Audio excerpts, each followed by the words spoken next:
Being debt-free before retirement doesn't just feel good. It completely changes how much income you actually need.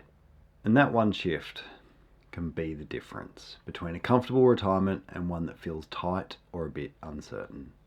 When people think about retirement planning, most of the focus goes to one question: how much do I need?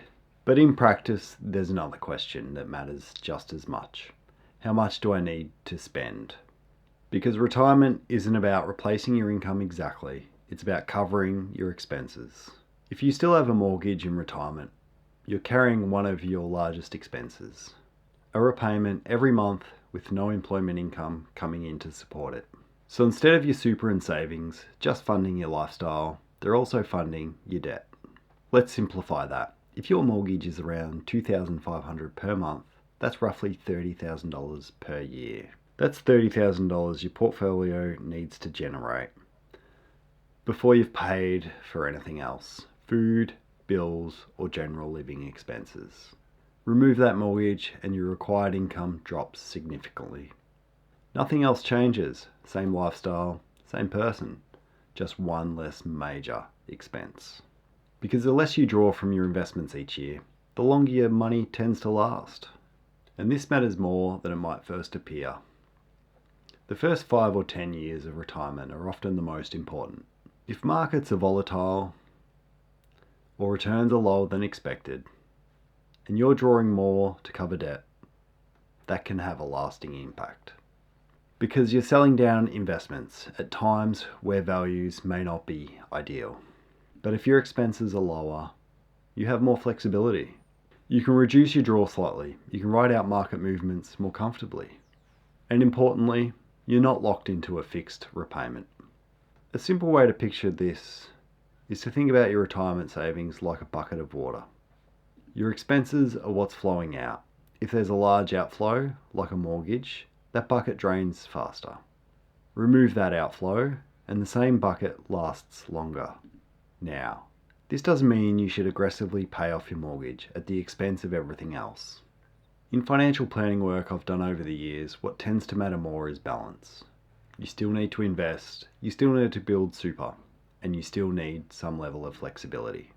But as you move closer to retirement, reducing debt becomes increasingly important. What I often see with clients is people entering retirement with a mortgage and underestimating the impact. On paper, it can look manageable, but in reality, it creates ongoing pressure. Because your income needs are higher, your margin for error is smaller, and your flexibility is reduced.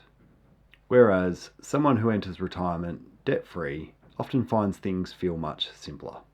The same pool of money goes further, decisions feel less constrained, and there's generally more confidence around how sustainable everything is. And this is the key shift. Retirement isn't just about how much you have, it's about how much you need. And reducing expenses can be just as powerful as increasing assets. So practically, what can you do? Start by understanding your current debt position, your mortgage balance, and your repayments. Then compare 2 scenarios, one with a mortgage and one without it. That comparison alone is often enough to change how people think about this. From there, you can start shaping a plan. That might mean gradually increasing repayments, or aligning your loan timeline with your intended retirement date. At the same time, you still want to maintain overall balance. Continue building super, continue investing where appropriate, and make sure you're not overcommitting everything to the loan. Because the goal isn't just to be debt-free, it's to be financially comfortable and flexible. Just quickly, this is general advice, so make sure you consider your own situation before making any financial decisions. If you can enter retirement without a mortgage, you're not just reducing expenses, you're giving yourself more room to move. And that tends to make everything feel a lot more manageable. If you want to implement this properly, I help Australians structure this every day. Details are below.